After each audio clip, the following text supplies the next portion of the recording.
Thomas Mitchell had served the royal family for 15 years. Every morning at dawn, he would walk through the palace gates wearing his crisp uniform, polished boots clicking against the marble floors. His dedication was unwavering, his loyalty absolute. The other guards respected him, the staff trusted him, and the royal family had come to rely on his steady presence. At 42 years old, Thomas was more than just a security officer. He had become part of the palace's heartbeat. He knew every corner, every secret passage, every potential weak point in the ancient building's defenses. His weathered hands had opened countless doors for visiting dignitaries. His sharp eyes had spotted suspicious behavior before it became dangerous, and his calm voice had reassured nervous visitors on their first palace visit. The job meant everything to Thomas. After losing his wife in a car accident 5 years earlier, the palace had become his sanctuary. His colleagues were his family, his duties his purpose. He lived alone in a small flat nearby, but the palace was where he truly belonged. Each morning brought new challenges, new responsibilities, and Thomas embraced them all with quiet determination. Princess Charlotte had always been different from the other royals. Even as a young child, she noticed things others missed. She saw how Thomas would quietly help elderly visitors navigate the long corridors, how he would slip extra security around areas where children might wander, how his eyes would light up when he talked about palace history with curious tourists. The princess had grown up watching Thomas evolve from a young guard into a seasoned protector. She remembered him teaching her about the palace's security systems during a school project, his patient explanations helping her understand the complex world she lived in. He never treated her differently because of her title, speaking to her with the same respectful honesty he showed everyone. Charlotte, now 25, had developed a keen sense of justice. She spent her days involved in various charitable works, but she also paid attention to the people who made her privileged life possible. The cleaners who worked through the night, the cooks who prepared elaborate state dinners, the guards who stood for hours ensuring everyone's safety. She saw them all as essential members of an extended royal household. One particular Tuesday morning started like any other. Thomas arrived early, checked the overnight security reports, and began his routine inspection of the palace perimeter. The autumn air was crisp and golden leaves scattered across the courtyards as he walked his familiar path. He had no idea that this day would change everything. The palace officials had been meeting privately for weeks. Budget cuts were necessary, they argued, and staff reductions inevitable.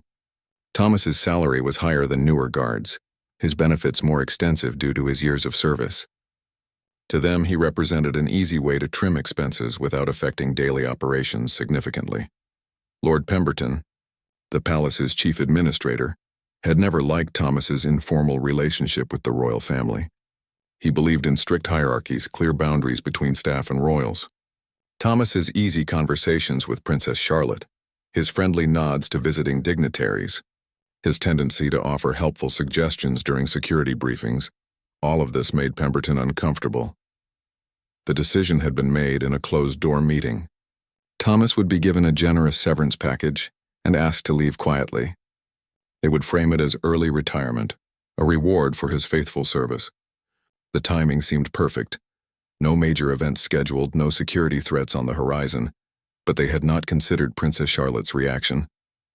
They had not anticipated how deeply Thomas's departure would affect the very people they claimed to serve. Most importantly, they had underestimated the bond between a dedicated guard and a princess who valued loyalty above all else. The summons came on a Wednesday afternoon. Thomas was reviewing security footage in his small office when Lord Pemberton's assistant knocked on his door. The meeting request was formal, cold, and immediate. Thomas felt his stomach tighten as he walked through corridors he had protected for so many years, now heading toward what he sensed would be bad news. The administrative wing smelled of expensive wood polish and old leather. Thomas had been in these offices before, usually to discuss security upgrades or report potential threats. Today felt different. The air seemed heavier, the silence more ominous. His reflection in the polished hallway mirrors showed a man who suddenly looked older than his years. Lord Pemberton sat behind an imposing mahogany desk, flanked by two other officials Thomas recognized but had rarely spoken with. The chief administrator's thin lips were pressed into a disapproving line, his pale eyes cold and calculating.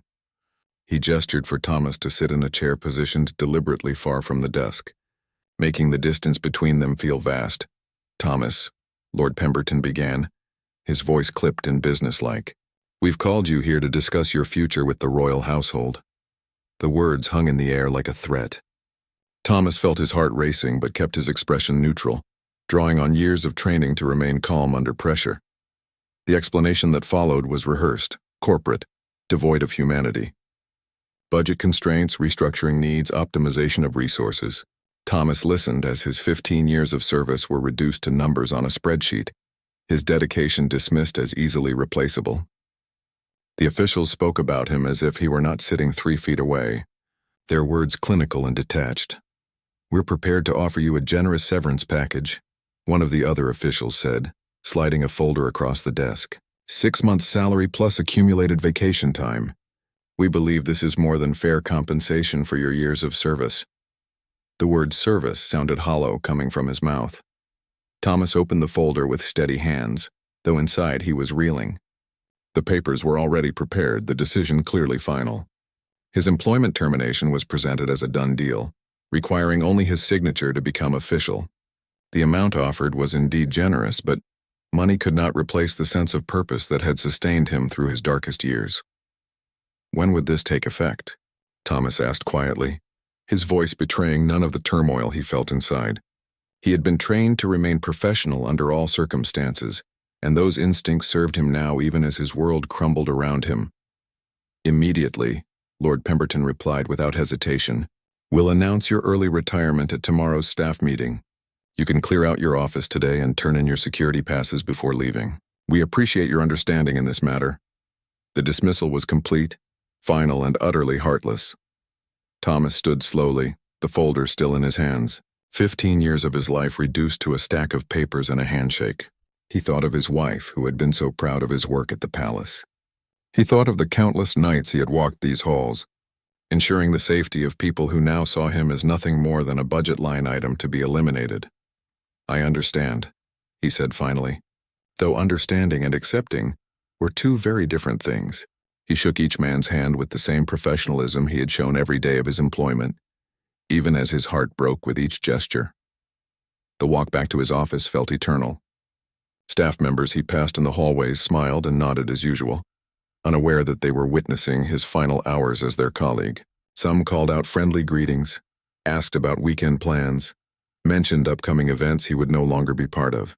Thomas responded normally, not wanting to burden them with his news before it was officially announced. His office suddenly looked different. The commendations on his wall, the photos from royal events, the security manuals he had helped write, everything now felt like relics from someone else's life. Thomas began placing his personal items in a cardboard box, each object a memory he would have to carry away from the only place that had felt like home since his wife's death. Princess Charlotte was in her private study when her personal secretary mentioned seeing Thomas carrying a box through the palace corridors. Something about the image troubled her deeply.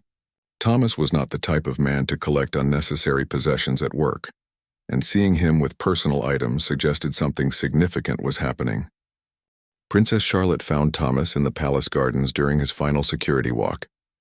He was sitting on a stone bench near the rose garden, his uniform still immaculate despite the emotional weight he carried. The afternoon sun cast long shadows across the manicured lawns, and the autumn air carried the scent of dying flowers and fallen leaves. "Thomas," she called softly, approaching with the easy grace that came naturally to her. "I heard you might be leaving us." Her voice carried genuine concern, not the formal politeness she used in official settings. This was the voice of someone who had known him for years, who saw him as more than just palace staff. Thomas stood immediately, habit and respect overriding his personal turmoil. "Your Highness," he said, offering a slight bow. Even in his darkest moment, protocol remained second nature. But Charlotte could see the pain in his eyes, the way his shoulders sagged with defeat despite his upright posture. "Please, sit with me," Charlotte said, settling onto the bench and patting the space beside her. "Tell me what's happening, and please speak freely. You've never been anything but honest with me, and I need that honesty now." Her direct manner had always put palace staff at ease. and Thomas found himself sitting beside her as he had done many times over the years. The story poured out of him then. 15 years of dedication, the meeting with Lord Pemberton, the cold dismissal disguised as generous early retirement. Charlotte listened without interruption, her expression growing darker with each detail. Her hands clenched into fists as Thomas described how his years of service had been reduced to budget numbers and efficiency calculations. "They made me feel like I was nothing more than an expense," Thomas said quietly, his voice finally betraying the hurt he had worked so hard to hide. 15 years, Your Highness. 15 years of my life dedicated to protecting this place and everyone in it. And they dismissed me like I was a piece of furniture they no longer needed. Charlotte's anger was building, but she kept her voice steady and compassionate. "Thomas, you are not an expense. You're part of this family, part of what makes this place function. The number of times you've gone above and beyond your duties, the way you've helped train new staff, the security improvements you've suggested that kept us all safer, none of that is replaceable." The princess had always possessed a sharp mind for details others missed. Now, sitting in the garden where she had played as a child while Thomas watched protectively from nearby, she began to see the larger picture. This was not just about budget cuts. This was about power, control, and the slow erosion of values that had once made the royal household a place of honor and mutual respect. "Lord Pemberton has been making these changes for months," she said, more to herself than to Thomas. "Small things at first. Changing protocols, reducing staff benefits, creating distance between the royal family and the people who serve us. I should have paid more attention. I should have seen where this was leading." Thomas watched as the princess's mind worked through the implications. He had always admired her intelligence, her ability to see connections others missed. Even as a child, she had asked thoughtful questions about palace operations, shown genuine interest in the people who worked there. Now he could see her strategic thinking in action. "They think they can make these decisions without consulting the royal family," Charlotte continued, her voice taking on a steelier tone. "They think we're so removed from daily operations that we won't notice or care when dedicated staff members disappear. They're treating this household like a business instead of a home." The conversation was interrupted by the approach of another guard, one of Thomas's younger colleagues. The man looked uncomfortable as he approached, clearly bearing unwelcome news. "Excuse me, Your Highness," the guard said nervously. "Lord Pemberton has requested that Thomas turn in his security passes immediately. He's to leave the premises within the hour." The message was delivered apologetically, but the urgency was clear. Charlotte stood slowly, her royal bearing suddenly very apparent. The casual young woman who had been sitting in the garden was replaced by someone who clearly understood her position and power. "Please tell Lord Pemberton that I will speak with Thomas for as long as I deem necessary," she said firmly. "His departure can wait until our conversation is complete." The guard looked uncertain, caught between conflicting authorities. Thomas started to stand, ready to comply with the order and spare everyone discomfort, but Charlotte placed a gentle hand on his arm, keeping him seated. "Your Highness," Thomas said quietly, "I don't want to cause trouble. Perhaps it's better if I just go quietly, as they want." His years of training told him to avoid conflict, to maintain dignity even in defeat. "Thomas," Charlotte said, her voice carrying new determination, "you've spent 15 years avoiding trouble, following orders, putting everyone else's comfort before your own. Today, let me handle the trouble. Today, let someone fight for you the way you fought for all of us." The promise in her words was unmistakable, and Thomas felt something he had not experienced since receiving his termination notice: hope.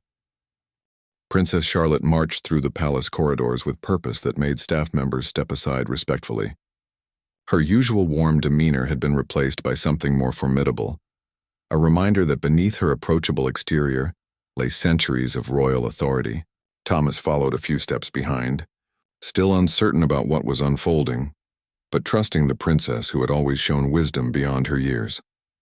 The administrative wing felt different with Charlotte leading the way. Staff members who usually moved with casual efficiency suddenly stood straighter, spoke more quietly, sensed that something significant was happening. Word traveled quickly through palace networks that Princess Charlotte was heading to Lord Pemberton's office with obvious determination. Lord Pemberton was reviewing budget reports when his secretary announced the princess's arrival. He had been expecting this conversation eventually, though not quite so soon. In his mind, he had prepared reasonable explanations, justifications based on fiscal responsibility and operational efficiency. He stood to greet her with the practiced deference required by protocol. "Your Highness," Pemberton said with a slight bow. "What an unexpected pleasure. How may I assist you today?" His tone was respectful but carried an undertone of condescension, the manner of someone who believed he understood royal priorities better than the royals themselves. Charlotte entered the office without invitation, her bearing making it clear this was not a social visit. Thomas remained in the doorway, uncomfortable with the confrontation but unable to abandon the princess who was fighting for his future. The office that had felt intimidating hours earlier now seemed smaller, less imposing with royal presence filling the space. "Lord Pemberton," Charlotte began, her voice carrying crisp authority. "I understand you've terminated Thomas Mitchell's employment today. I'm here to discuss that decision." She did not sit. Instead, standing before his desk in a position that emphasized her higher status despite his administrative power. Pemberton's expression tightened slightly. He had anticipated questions but hoped they would come through proper channels. Formal inquiries he could deflect with bureaucratic explanations. Direct confrontation from a member of the royal family was more complicated, requiring careful navigation of respect and resistance. "Your Highness, I understand your concern for staff welfare," he replied smoothly. "But personnel decisions must be based on practical considerations. The household budget requires careful management, and sometimes difficult choices must be made for the greater good of the institution." Charlotte's eyes flashed with controlled anger. "Thomas Mitchell has served this family faithfully for 15 years. His record is exemplary, his dedication unquestionable. Exactly what practical considerations justify dismissing someone of his caliber and experience?" The question hung in the air like a challenge. Pemberton shifted uncomfortably, realizing that his prepared explanations sounded hollow when confronted with specific human consequences. He glanced at Thomas standing silently in the doorway, then back at the princess whose steady gaze demanded honest answers. "The household employs numerous security personnel," Pemberton said carefully, "and we must optimize our resources. Newer guards can perform the same functions at lower cost, allowing us to maintain security levels while reducing expenses.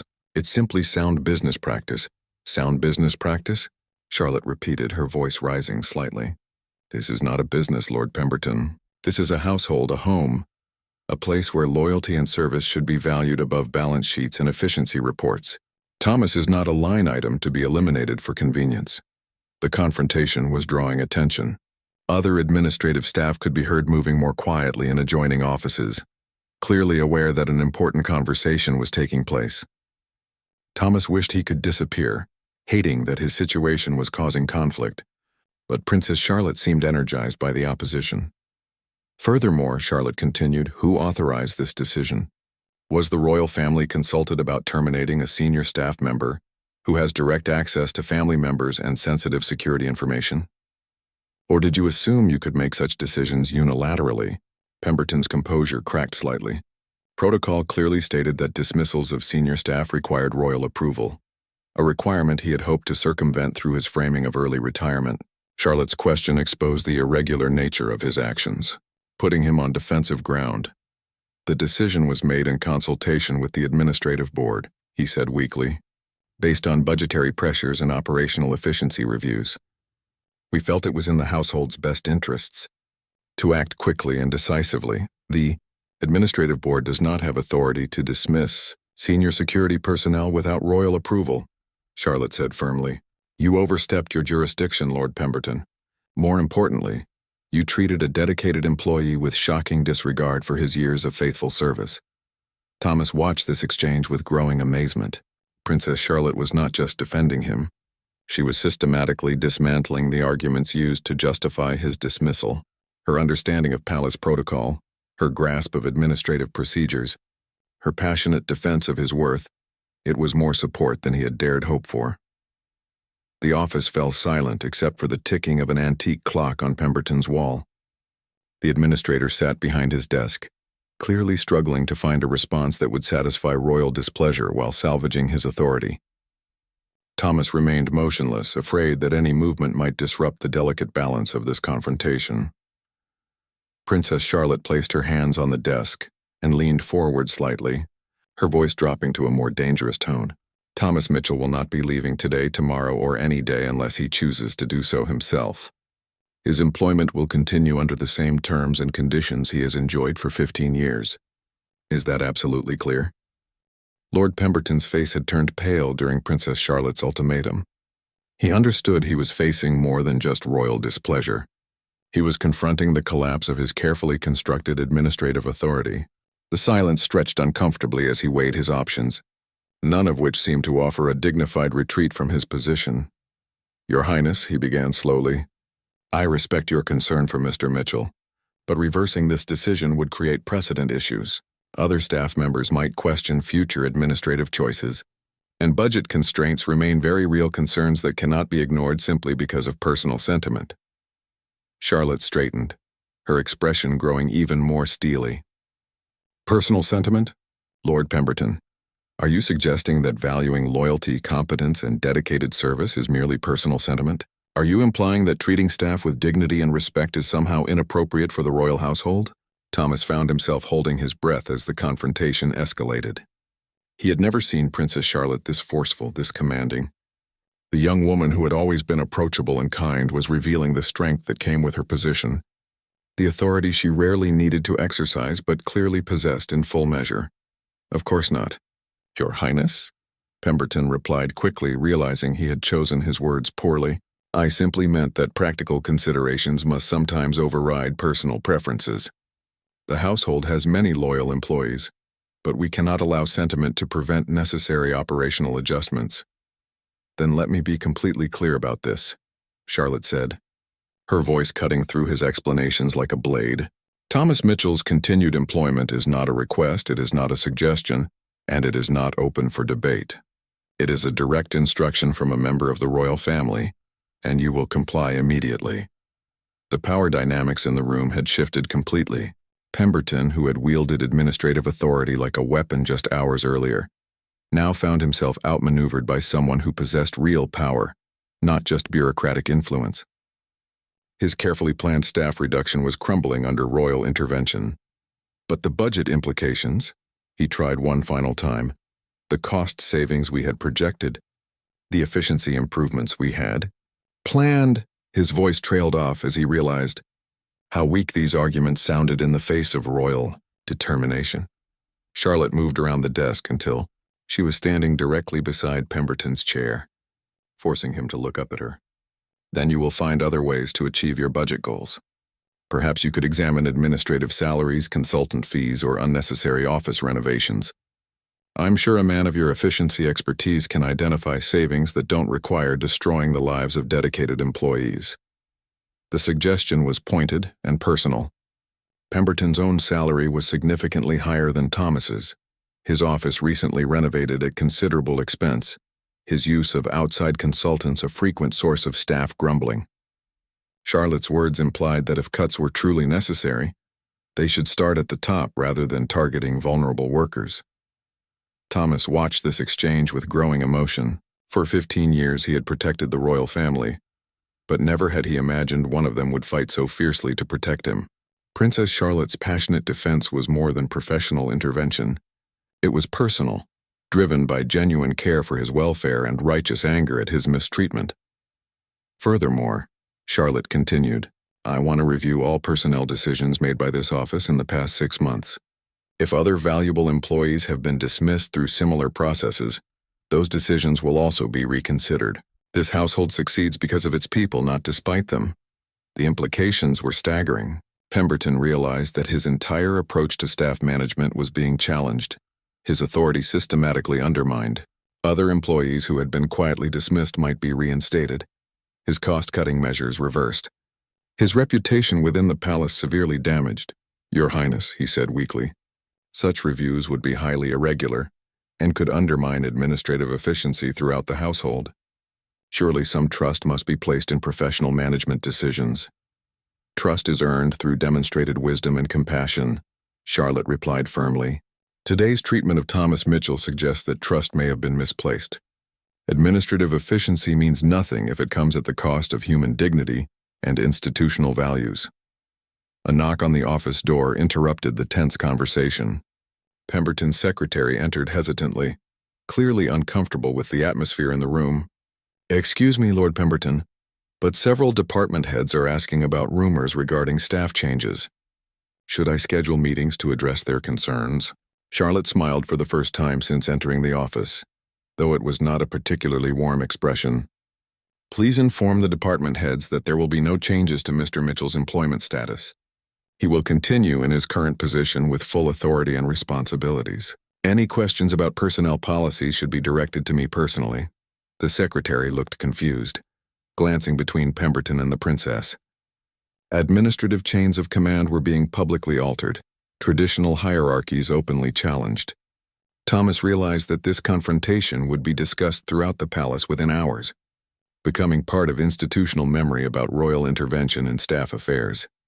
Pemberton slumped in his chair, recognizing complete defeat. His administrative coup had not only failed but had exposed him to royal scrutiny he could not afford.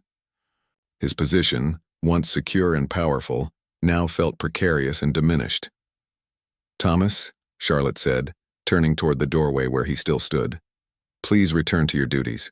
Your security passes remain valid, your office remains yours, and your position is secure. We'll discuss improvements to staff protection policies very soon." 3 months after the confrontation in Lord Pemberton's office, the royal household had undergone subtle but significant changes. Thomas walked through the palace corridors with renewed purpose, his step lighter, his sense of belonging restored. The experience had transformed not just his own situation, but the entire atmosphere of staff relations within the palace walls. Princess Charlotte had kept her word about reviewing personnel policies. A new staff welfare committee had been established, with rotating membership including representatives from all departments. The committee reviewed dismissal procedures, ensured fair treatment protocols, and created channels for staff to raise concerns without fear of retaliation. Thomas had been asked to serve on the inaugural committee, his experience providing valuable perspective on worker protection. Lord Pemberton remained in his position, but his authority had been significantly restructured. All major personnel decisions now required approval from the Staff Welfare Committee and royal oversight. His budget-cutting initiatives continued, but they focused on genuine inefficiencies rather than human resources. The man who had once wielded unchecked administrative power now operated under careful scrutiny. The changes rippled throughout the household in unexpected ways. Staff morale improved dramatically as word spread about Princess Charlotte's intervention on Thomas's behalf. Employees who had felt invisible and replaceable began to understand that their contributions were valued, their welfare protected. The palace became a more cohesive workplace, united by shared purpose rather than divided by fear. Thomas found his relationship with Princess Charlotte had evolved as well. Their conversations, once friendly but formally distant, had developed deeper mutual respect. She sought his advice on security matters with new appreciation for his expertise, while he offered insights more freely, knowing his opinions were genuinely valued rather than merely tolerated. "You changed something important that day," Thomas told her during one of their regular garden conversations. They were sitting on the same bench where she had first learned of his termination, but the mood was entirely different now. Spring flowers were blooming around them, symbolizing the renewal that had occurred within the palace walls. "We changed something together," Charlotte corrected gently. "Your dignity under pressure, your willingness to trust me with your story, your grace throughout that entire ordeal, those qualities made the fight worthwhile. I simply refused to let injustice disguise itself as efficiency." The princess had discovered something about herself during the confrontation as well. Her privileged position carried responsibilities she had not fully understood before. The power to protect those who served her family was not just an option, but an obligation, one she now embraced with new understanding of its importance. Other staff members had approached Thomas quietly in the months following his reinstatement. They shared their own stories of small injustices, unreasonable demands, and fear of arbitrary dismissal. His experience had given them hope that someone in authority cared about their welfare, that their years of service meant more than just accumulated cost to the institution. The palace had always functioned efficiently, but now it operated with greater humanity. The changes were not dramatic or revolutionary, but they were meaningful. Staff turnover decreased, productivity increased, and the atmosphere became more collaborative. Princess Charlotte's defense of one guard had demonstrated values that transformed an entire workplace culture. Thomas often reflected on how quickly his life had changed direction. One morning he had been facing unemployment and uncertainty, feeling discarded and forgotten. By evening, he was restored to his position with greater security than ever before. The experience had taught him that sometimes the most powerful support comes from unexpected sources. His evening security rounds had become favorite times for reflection. Walking through the quiet palace halls, checking locks and monitoring systems, Thomas felt profound gratitude for the second chance he had been given. The job that had once been taken from him now felt more precious, more meaningful than ever before. Princess Charlotte had also changed her daily routines. She spent more time in staff areas, learning about operations she had previously taken for granted. Her charitable work expanded to include advocacy for worker rights, drawing on her experience with Thomas's case to understand broader issues of employment justice and human dignity. The story of Thomas's near dismissal and dramatic reinstatement became part of palace folklore. New employees heard about it during orientation, understanding that this was a workplace where loyalty and competence were protected, where unfair treatment would not be tolerated. The tale served as both inspiration and warning, depending on one's perspective. Years later, when Thomas finally chose to retire on his own terms, the farewell celebration was attended by the entire royal family. Princess Charlotte spoke about his 15 years of dedicated service, but also about the day he taught her important lessons about courage, justice, and the responsibility that comes with power. His legacy extended far beyond security work to encompass fundamental changes in how the royal household treated its most valuable asset, its people. The guard who had faced removal by palace officials had not just survived the ordeal, but had helped create a better, more just workplace for everyone who came after him. Princess Charlotte's decision to stand firm had protected more than one man's job. It had protected the values that made their shared workplace a community worth preserving.